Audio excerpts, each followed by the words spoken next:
నీవెంట నేను, రూబారు, అసలు ఒక్కో దాని మించి ఒకటి. చిచ్చుబుడ్డి అయితే ఇంక చెప్పక్కర్లేదు, అందరి చేత స్టెప్పులు వేయిస్తుంది. So yes, now over to beams. First of all అందరికీ నమస్కారం అండి. ఈ సినిమాకి ఫస్ట్ పాట నన్ను ఫస్ట్ మీట్ అంటే నేను శేష్ సార్ కలిసినప్పుడు, షనిల్ సార్ కలిసినప్పుడు ఫస్ట్ సిచ్యువేషన్ చెప్పినప్పుడు, కథల ఒక ఐడియా చెప్పినప్పుడే ఫస్ట్ ట్యూన్ అయిపోయింది రూబరు. దాని తర్వాత నీ వెంటే నేను, నా వెంటే నువ్వు, ఇది కూడా అయిపోయింది. ఒక చిచ్చుబుడ్డికి మాత్రం ఆల్మోస్ట్ ఒక 30 to 40 వరకు పంపించుంటాను ట్యూన్స్. కాకపోతే అందులో నాకు నచ్చిన ట్యూన్స్ కంటే కూడా ప్రజలకు నచ్చే ట్యూన్ ఏదైతే ఉందో అది మాత్రం శేష్ సార్ ప్రాపర్గా క్యాచ్ చేసి అది మన ముందు ఉంచారు. దాని పేరే చిచ్చుబుడ్డి. అండ్ ఈ సినిమాలో బ్యాక్గ్రౌండ్ స్కోర్లో మీకు మరి ఇంతలా ప్రేమిస్తారా, మరి ఇంతలా ప్రేమిస్తారా, మరి ఇంతగా వేధిస్తారా,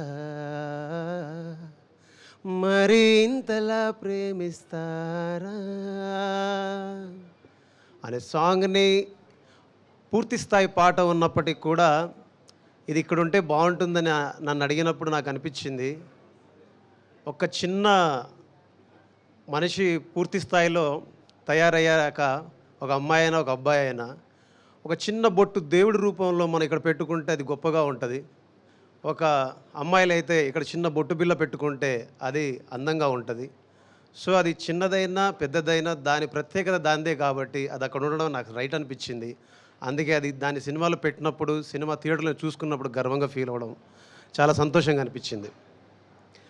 ఇకపోతే షనిల్ డియో సార్ డైరెక్టర్ గారు షనిల్ డియో సార్, మిమ్మల్ని కలిశాక, మీతో మాట్లాడాక, మిమ్మల్ని కలుస్తూ ఉన్నప్పుడు, మీతో డిస్కషన్స్ చేస్తూ ఉన్నప్పుడు, పాటల విషయంలో కావచ్చు, పర్సనల్ విషయాల్లో కావచ్చు, నాకు అనిపించింది ఏంటంటే మిమ్మల్ని చూసినప్పుడు మీరు ఎంత శాంతంగా ఉన్నారో మీ మాటల్లో కూడా అంతే ప్రశాంతత ఉంటుంది. నిజం చెప్పాలంటే పోలిక నాకు తెలిసి గొప్పదని నేను ఫీల్ అవుతున్నాను. ఒక మదర్ తెరీసా కనుక నిజంగా బతికుంటే మీ రూపంలో ఒకవేళ జీవించి ఉంటే కనుక అంత గొప్ప మనసుని, అంటే ప్రపంచంలో కరువు లేనిది ప్రేమ ఒక్కటే అని చెప్పిన గొప్ప మనిషి మదర్ తెరీసా గారు. అందుకే నేను అంటున్నాను, ప్రపంచంలో కరువు లేనిది ఒక్కటే, ప్రేమ ఒక్కటే. అలాంటి ప్రేమని ఇవ్వగల మనసున్న గొప్ప వ్యక్తి Shanil sir. And thank you so much. వీలుంటే చెప్పండి, మీతో కలిసి నెక్స్ట్ ప్రాజెక్ట్ చేయాలనిపిస్తుంది, నాకు చేయాలనే కోరిక ఉంది నాకు. ఇకపోతే రెండోది, చాలాసార్లు సహనాన్ని కోల్పోతూ ఉంటాం, చాలాసార్లు ఓపిక నశించిపోతూ ఉంటుంది, చాలాసార్లు మన కోపం వస్తూ ఉంటుంది. ఎందుకు ఈ పని, ఎందుకు ఇదంతా అని ఒక తెలియని నిరాసక్తత, నిరాశ మన దగ్గరికి వస్తూ ఉంటాయి. కానీ పూర్తి స్థాయి ఒక పనిని ప్రేమించి పూర్తి స్థాయిలో దాని పట్ల బాధ్యతగా దాని మీదనే దృష్టి కేంద్రీకరించి ఒక పనిని సగర్వంగా ప్రపంచం ముందు నిలబెట్టగలమని ఒక పూర్తి స్థాయి సహనం కలిగినటువంటి ఒక వ్యక్తిని, పూర్తి స్థాయి ఒక ఓపిక ఉన్నటువంటి వ్యక్తిని, పూర్తి స్థాయి నాణ్యత గల పనిని తీసుకోగలిగే శక్తివంతమైన వ్యక్తిని నేను కలుసుకున్నాను. ఆ వ్యక్తి పేరు అడవి శేష్ సార్. ఇది ఎందుకు చెప్తున్నానంటే, వేదిక ఎక్కాం కదా, 4 మాటలు చెప్పేసి వెళ్ళిపోవచ్చు, 4 కహానీలు కూడా చెప్పేసి వెళ్ళిపోవచ్చు. నేను ఆయన కలిసినప్పుడు, భీమా నేను కొంచెం అది, నేను కొంచెం ఇది, నేను కొంచెం నువ్వు ఇబ్బంది పడొద్దు అనేవారు. నేను అన్నాను, మీరు ఎప్పుడైతే రూబరు పాటను నా దగ్గర నుంచి ఒక ట్యూన్ రూపంలో తీసుకున్నారో నేను అప్పుడే ఫిక్స్ అయ్యాను.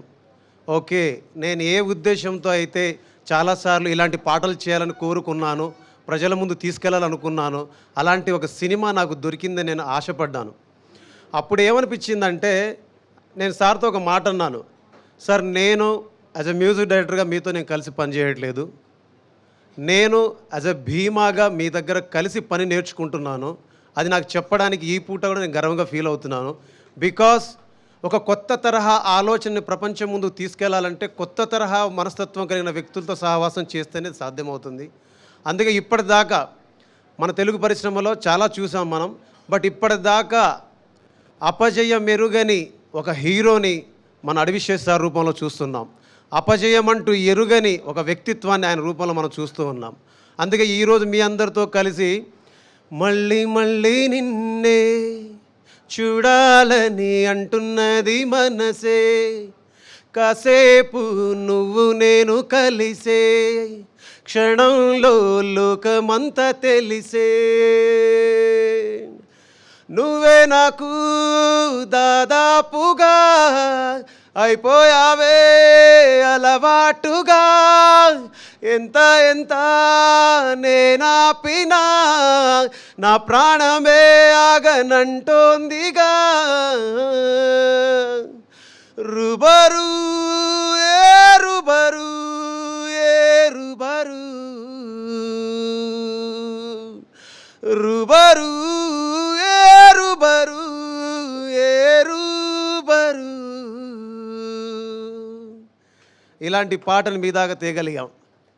దీని తర్వాత నాకు ఎస్పెషల్లీ ఈరోజు ఇక్కడ మాట్లాడడానికి ఇంకో కారణం ఏంటంటే, ఎవరిని చూసి ఇన్స్పైర్ అయ్యి ఎవరి దగ్గరికి వెళ్ళి అయినా సరే ఎవరి దగ్గరికి వెళ్ళి పాట రాస్తే నా జీవితంలో ఒక గొప్ప విషయంగా భావిస్తాను, గొప్ప మనిషిగా మారగలను, గొప్ప పేరు సంపాదించగలను అని నేను ఫీల్ అయ్యి ఒక 25 ఏళ్ల క్రితం ప్రయాణం మొదలుపెట్టిన నా ప్రయాణంలో నాకు ఇప్పుడు ఈ సినిమాకి సంబంధించి నా జన్మ ధన్యమైపోయింది. ఏంటంటే రూబరు పాట విని వాకింగ్లో కలిసిన Manisharma sir, legendary Manisharma sir, అబ్బాయి ఏంటి పాట ఏంటిది ఏంటిది అన్నారు. ఏమైంది సార్ అన్నాను. ఏం చాలా బాగా పాడావయ్యా అన్నారు. ఏం పాట పాడాను సార్ అంటే, అదే రూబరు రూబరు అని అన్నారు.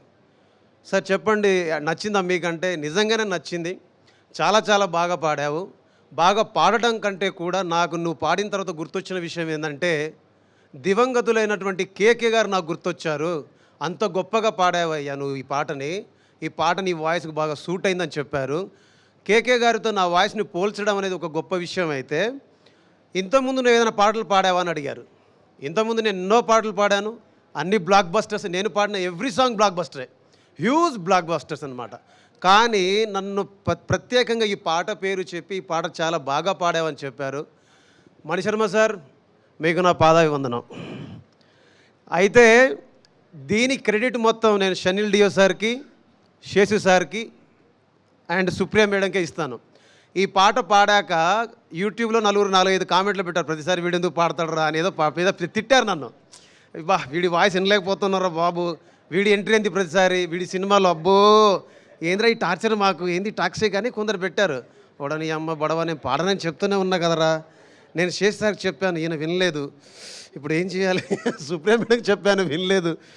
మేడం దగ్గర ఒకరోజు వెళ్ళా, మేడం కింద ఇష్టానికి తిట్టేస్తున్నారు, నాకు నా పాటలు పాడాలని లేదు, మీరేమో నా వాయిస్ కావాలన్నారు, ఎట్లా అంటే ఒకరోజు ప్రెస్ మీట్ అయిపోయిన తర్వాత నేను ఎప్పుడైతే శేష్ సార్తో కలిసి పాట పాడానో, పాట పాడిన తర్వాత నాతోటి ఒక అన్ప్లగ్డ్ వర్షన్ చేయించారనమాట.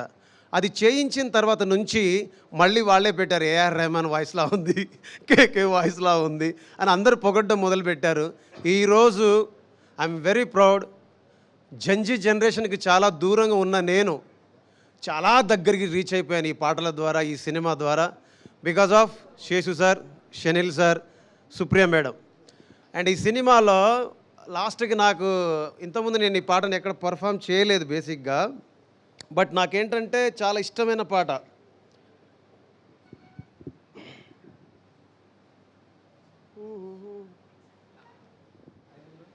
శుభ్రంగా సార్ మీరు పాడతారంటే మాకు అంటకంతేనా? అంటే మనం టైం తీసుకోవద్దు. అన్ఎక్స్పెక్టెడ్ మ్యూజికల్ కాన్సర్ట్ ఈరోజు థ్యాంక్స్ మీట్లో.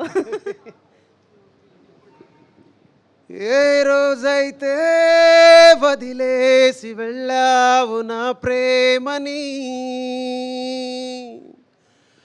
ఆ రోజునే వదిలేసుకున్నాను నాశని, నమ్మేదెలా నా కళ్ళ ముందుంది నువ్వేనని, పొరపాటుగా కలగంటూ ఉన్నానా నిన్నని,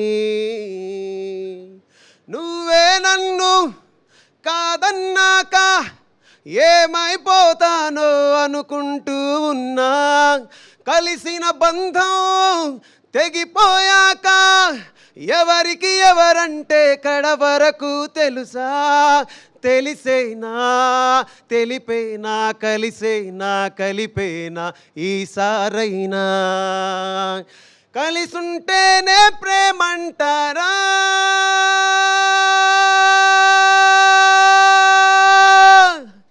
నిజమంటేనే కల అంటారా, నీ వెంట నేను నా వెంట నువ్వు మన వెంట ప్రేమ అలలాంటిదేనా, నాతోటి నువ్వు నీతోటి నేను మనకున్న ప్రేమ అనుకున్నదేనా. ఈ పాటలు రాసిన భాస్కర్ భట్ల సార్. సార్ ఒకసారి రండి. నేను సార్ కలిసి రాసిన చేసిన సినిమాలలో నువ్వు నవ్వుకుంటూ వెళ్ళిపోమాకే ఎంత పెద్ద హిట్టో మీకు తెలుసు. గోదావరి గట్టు మీద రామచిలకవే ఎంత పెద్ద హిట్టో తెలుసు. ఒక మీసాల పిల్ల. కానీ అన్ని పాటల్లో ఇది మాకు మాత్రం ఒక ప్రత్యేకంగా ఉండిపోతుంది. ఎందుకంటే అన్ని సినిమాల్లో సార్ ఒక్కొక్క పాట మాత్రమే రాశారు. బట్ ఈసారి మాత్రం ఈ సినిమాలో పూర్తి స్థాయి పాటలు రాసే అవకాశం కలిగింది. అవకాశం ఆయనకు దొరికింది, ఆ అవకాశం నాకు దొరికింది. ఆ అవకాశం ఇచ్చినందుకు, అన్ని పాటలు రాసే అవకాశం ఇచ్చినందుకు మనస్ఫూర్తిగా Seshu sir, Shanil sir, Supriya madam, thank you so much. నేను ఫైనల్గా చెప్పాల్సిన వర్డ్స్ సుప్రియ మేడం గారి గురించి 2 ముక్కల్లో చెప్పేస్తాను. ఎక్కువ టైం తీసుకున్నట్టు క్షమించండి. అన్నపూర్ణ స్టూడియో ముందు ఇంతకుముందు వాటర్ పైప్ లీక్ అవుతూ ఉంటుంది అనమాట.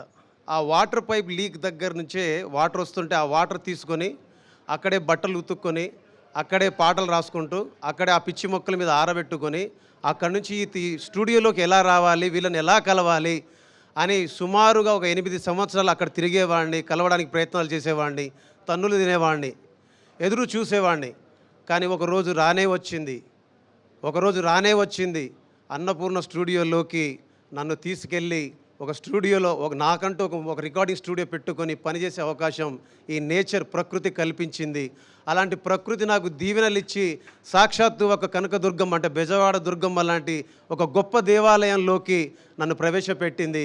అక్కడ సుప్రియమ్మను కలిసే అవకాశం, మాట్లాడే అవకాశం మాత్రమే కాకుండా కలిసి సినిమా చేసే అవకాశం, అన్నపూర్ణ స్టూడియోస్ ప్రజెంట్స్ అని పెట్టుకున్నప్పుడు పైన ఆ బ్యానర్లో సినిమా చేసే అవకాశం అండ్ మేడంతో కలిసి సాక్షాత్తు కలిసి పనిచేసే అవకాశం దొరికినందుకు భగవంతుడికి, ప్రజలకి, నాతో నన్ను నడిపించిన పాటకి నేను ఎప్పుడు ధన్యవాదాలు చెప్పుకుంటూ, అమ్మ థ్యాంక్ యూ సో మచ్ అమ్మ, మీకు రుణపడి ఉంటాను. మీ స్టూడియోలో అంటే నేను అడుగుపెట్టిన దగ్గర నుంచి అమ్మ Dhamaka blockbuster, Balagam blockbuster, mad blockbuster, mad 2 blockbuster, Tillu square blockbuster, సంక్రాంతికి వస్తున్నాం blockbuster, Shankara Varaprasad blockbuster, now my dacoit Adivi Sesh sir dacoit also blockbuster. Thank you so much, thank you so much, love you all.